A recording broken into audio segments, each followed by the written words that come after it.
So we've talked about all these newer scans that are coming out and all this new technology, but there's a lot of current scans that have been around for quite a while that patients are currently using. Can you speak to those and how you feel that the results of really what they're getting is? Yeah, so these days, of course, we divide prostate cancer into low, intermediate, and high risk, and what these patients need is a little different depending on their status. But the typical historical bone scans, to make sure there's nothing spread to the bones, which are done for intermediate and high risk and advanced disease, are things like the T99 nuclear bone scan, which has been around for 30 years, F18 PET bone scans, which are more accurate, unfortunately not covered by insurance. It was a Medicare decision, I think a big mistake.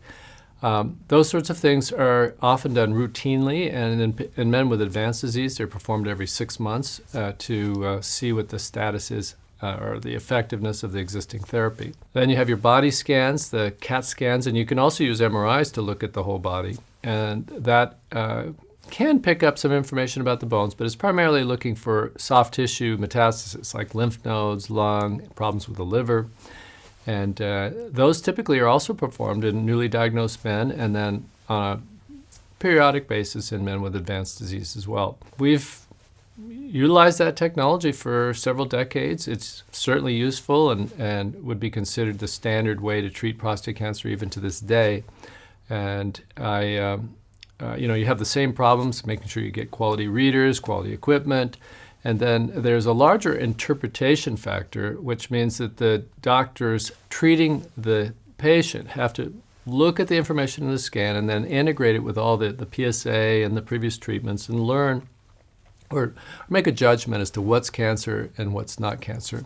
Some of those problems will go away with a PSMA PET scan because it only lights up for prostate cancer. That's a very unique thing about this new scan. It'll be a bit more push button, and people won't have to have the vast experience to interpret what do these scans, these older scans, mean.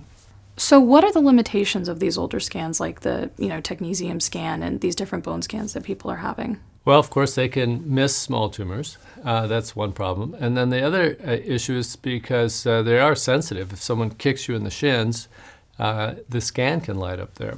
So it is possible for these things to be overinterpreted, where someone will see a spot and then jump to the conclusion that it's got to be prostate cancer because, when the radiologists get these reports, it'll say a diagnosis on the requisition, prostate cancer. So the radiologists are like on edge looking for any possible spot because they don't want to be made to look like fools if they miss something. So the tiniest little ditzel that shows up, they say, well, possible cancer. But it could be from old arthritis, it could be from a variety of different things. So there are patterns that come out, and then there are ways to cross-check these abnormalities. If someone has a hot spot on a bone scan, you can order a regular x-ray to see if there's scarring there. You can order an MRI, see if there's any destruction of the calcium in the bone structure, and cross-check and double-check to make sure that these supposed cancer spots really are cancer. How do you see the treatment landscape changing in the future? Are we going to have a lot more strategic treatments? How do you see that changing?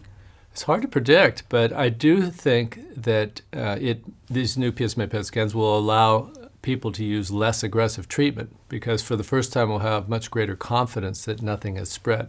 We've always had to buy insurance against the possibility that there's some microscopic spread out there, and PSMA PET scans won't eliminate that ambiguity altogether, but it will reduce it to a great degree, and perhaps in the somewhat more elderly where you're not playing such a high-stakes game, you could use a PSMA PET scan. And if it's clear, maybe that person who otherwise would have needed hormone therapy won't. Maybe someone who would have needed radiation treatment could just do active surveillance. These are just speculations at this point, though.